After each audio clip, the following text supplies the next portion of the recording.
भद्रा का चरित्र एवं उसके व्रत की विधि। राजा युधिष्ठिर ने पूछा, भगवन, लोक में भद्रा विष्टि नाम से प्रसिद्ध है। वह कैसी है, कौन है, वह किसकी पुत्री है, उसका पूजन किस विधि से किया जाता है, कृपया आप बताने का कष्ट करें। भगवान श्री कृष्ण बोले, महाराज, भद्रा भगवान सूर्य नारायण की कन्या है। यह भगवान सूर्य की पत्नी छाया से उत्पन्न है और शनैश्चर की सगी बहिन है। वह काले वर्ण, लंबे केश, बड़े बड़े दांत और बहुत ही भयंकर रूप वाली है। जन्मते ही वह संसार का ग्रास करने के लिए दौड़ी, यज्ञों में विघ्न बाधा पहुंचाने लगी और उत्सवों तथा मंगल यात्रा आदि में उपद्रव करने लगी और पूरे जगत को पीड़ा पहुंचाने लगी। उसके उस श्रृंखल स्वभाव को देखकर भगवान सूर्य अत्यंत चिंतित हो उठे और उन्होंने शीघ्र ही उसका विवाह करने का विचार किया। जब जिस भी देवता, असुर, किन्नर आदि से सूर्य नारायण ने विवाह का प्रस्ताव रखा, तब उस भयंकर कन्या से कोई भी विवाह करने को तैयार न हुआ। दुखित हो सूर्य नारायण ने अपनी कन्या के विवाह के लिए मंडप बनवाया, पर उसने मंडप, तोरण आदि सबको उखाड़कर फेंक दिया और सभी लोगों को कष्ट देने लगी। सूर्य नारायण ने सोचा कि इस दुष्टा, कुरूपा, स्वेच्छाचारिणी कन्या का विवाह किसके साथ किया जाए। इसी समय प्रजा के दुख को देखकर ब्रह्मा जी ने भी सूर्य के पास आकर उनकी कन्या द्वारा किए गए दुष्कर्मों को बतलाया। यह सुनकर सूर्य नारायण ने कहा, ब्रह्मन, आप ही तो इस संसार के कर्ता तथा भर्ता हैं, फिर आप मुझसे ऐसा क्यों करने को कह रहे हैं? जो भी आप उचित समझे वही करें। सूर्य नारायण का ऐसा वचन सुनकर ब्रह्मा जी ने विष्टि को बुलाकर कहा, भद्रे, वव, बालव, कौलव आदि कर्णों के अंत में तुम निवास करो और जो व्यक्ति यात्रा, प्रवेश, मांगल्य, कृत्य, खेती, व्यापार, उद्योग आदि कार्य तुम्हारे समय में करे, उन्हीं में तुम विघ्न करो। 3 दिन तक किसी प्रकार की बाधा न डालो। चौथे दिन के आधे भाग में देवता और असुर तुम्हारी पूजा करेंगे। जो तुम्हारा आदर न करे, उनका कार्य तुम ध्वस्त कर देना। इस प्रकार विष्टि को उपदेश देकर ब्रह्मा जी अपने धाम को चले गए। इधर विष्टि भी देवता, दैत्य, मनुष्य सब प्राणियों को कष्ट देती घूमने लगी।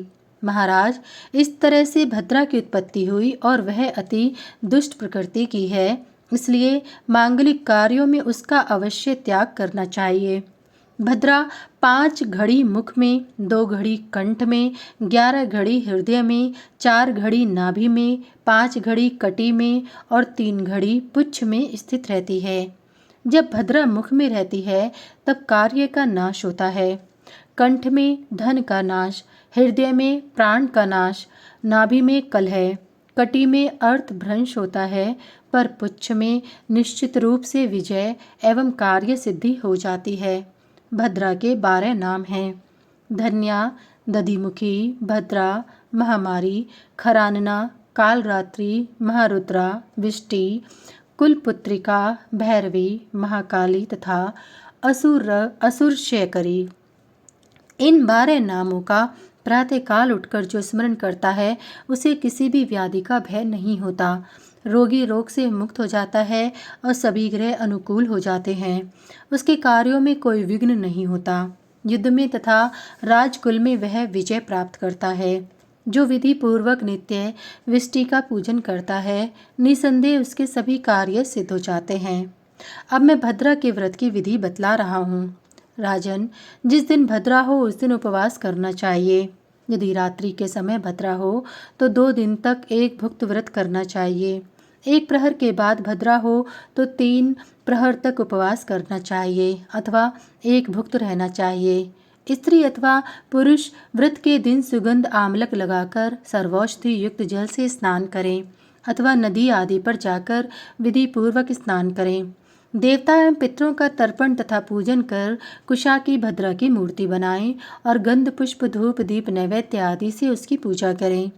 भद्रा के 12 नामों में से 108 बार हवन करने के बाद तिल और पायस ब्राह्मण को भोजन कराकर स्वयं भी मौन होकर तिल मिश्रित कृष्णान्न का भोजन करना चाहिए।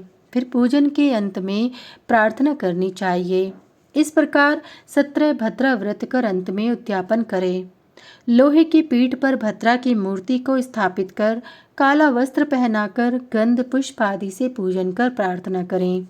लोहा, तेल, तिल, बछड़ा सहित काली गाय, काला कंबल और यथाशक्ति दक्षिणा के साथ वह मूर्ति ब्राह्मण को दान कर देना चाहिए और विसर्जन करना चाहिए। इस विधि से जो भी व्यक्ति भद्रा व्रत और व्रत का उद्यापन करता है उसके किसी भी कार्य में विघ्न नहीं पड़ता।